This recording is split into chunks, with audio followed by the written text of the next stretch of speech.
My name's David Bhella. My research focuses on the structure of viruses.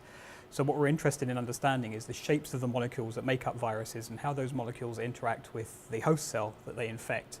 We're interested in a number of different viral groups, so mainly focusing on the negative strand RNA viruses, influenza virus and respiratory syncytial virus, but we also have a large research project working on the caliciviruses, which are a positive sense RNA virus family. So what we do is we use the transmission electron microscope, which is the machine you see beside me, to look at virus preparations that have been frozen to a very low temperature, and we then image those virus preps, and then we look at those images in the computer and try and extract three-dimensional structure information.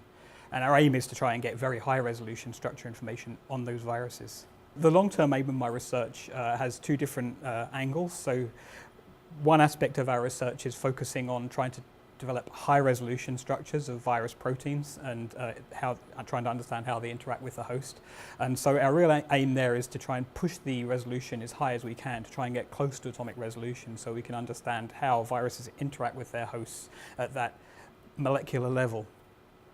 A second challenge that structural biology faces is trying to put that research into the environment that the viruses replicate in. So viruses, of course, infect cells. So to try and understand the structure of viruses within the cell is a really big challenge. But that's, of course, where all the interesting stuff happens.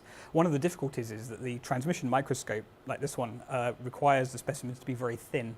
And cells are not thin enough. So we have to figure out ways of getting the frozen cells cut into thin sections without damaging them or having any artifacts, and then imaging the viruses inside the cells. So we've got a number of research projects that are focusing on that and trying to push that forward.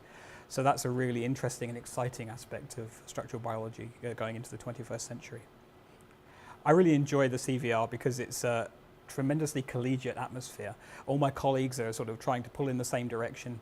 When I came to Glasgow 15 years ago, my main motivation was to work with the best virologists in the UK, and I've not been disappointed. It's been fantastic working with colleagues who everyone has a common interest and we all want to see each other succeed, and that's a really wonderful environment for a young virologist to grow their career in.